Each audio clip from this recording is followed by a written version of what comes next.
Great. So thanks, Jason. So before diving into discussing some of the challenges facing businesses today and how to use trademarks effectively as part of your brand strategy and taking a product to market, I thought it'd be good to just understand a little bit of the history of trademarks, just the basics of trademarks. Trademarks 101. So trademarks have been around for a very long time, back to the caveman type days. But trademarks, as we know them now, became more prominent in the Middle Ages with the rise of guilds. So for organisations of merchants and craftsmen who began to use what we would know now as a trademark as a way of identifying themselves and identifying the work that they produced.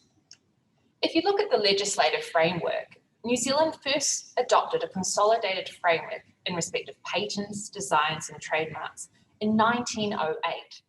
The current legislation that we're working with for trademarks was enacted in 2002, so might be due for an update sometime soon. So what is the purpose of a trademark? Well, traditionally, it's pretty basic. It was to denote trade origin. That is, you would use a trademark to distinguish your products and services from those of a competitor. But going hand in hand with that, it's also become a way of denoting quality. That is, a guarantee of quality. If a customer sees those products on the shelves, they know what they're getting or what they're not going to get, depending on what it is.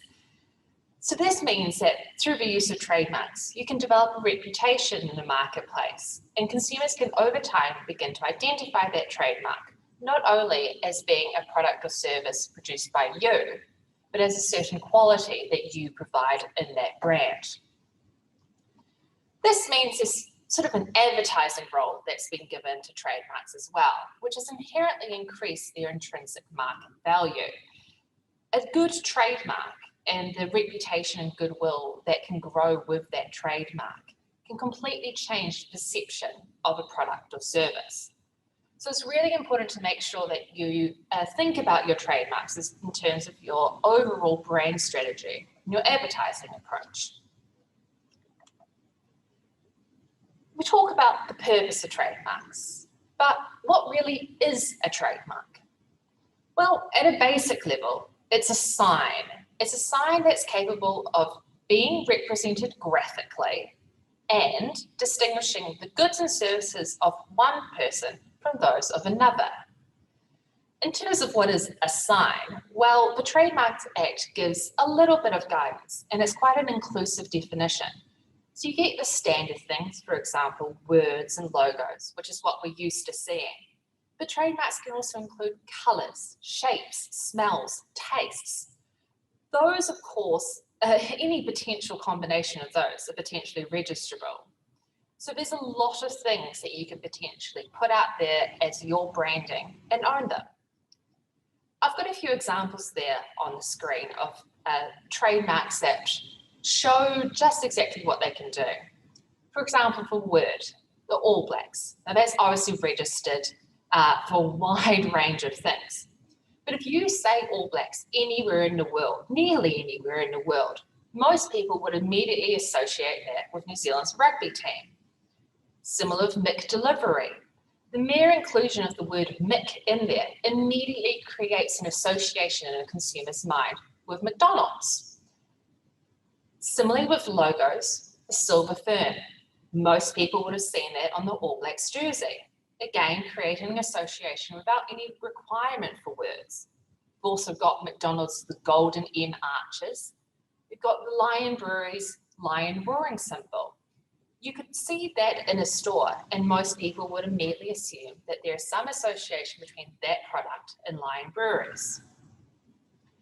Shape is an interesting one. On the screen, Coca-Cola. They have trademarked the shape of their bottles. And it's not until you stop and think about it that you really notice just how unique the shape of their bottles are. A lot of soft drinks have similar shapes, but none quite have the same shape as that glass bottle of Coca-Cola. You also have other products. For example, the Tabasco bottle, the skinnier base, the skinnier top with the triangle logo. I know that I personally, if I see that on the kitchen table, I would think that was Tabasco. Over time, that shape has managed to build a reputation such that you don't even need to have any words or logos on there. The shape alone can identify the brand. Now, colour is quite a difficult one, as you can imagine, to register, because really, if you think about it, who should get to have exclusive rights to use a colour as part of their brand?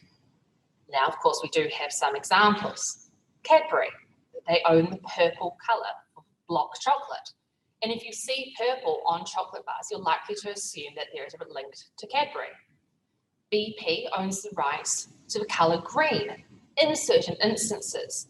For example, there are limitations on the registration in that any person has the right to use the colour green on the actual hose of unleaded petrol, because that has too much genericism to be able to be owned by BP. But in terms of the overall brand of the store, BP can have that colour. Now, if you think about these and think back to what I said in terms of what is a trademark, the requirement for graphical representation of the sign may act as a de facto barrier to registration. Obviously, the things you can see on screen can all be graphically represented. In terms of colour, you have the Pantone scale. But if you think about things like sounds or smells or taste, how do you describe that? How do you put down in words or describe in some way what that sound or smell or taste is that can differentiate it specifically from that of a similar product by a competitor? So that's what is a trademark. Now, we all know that you can register a trademark.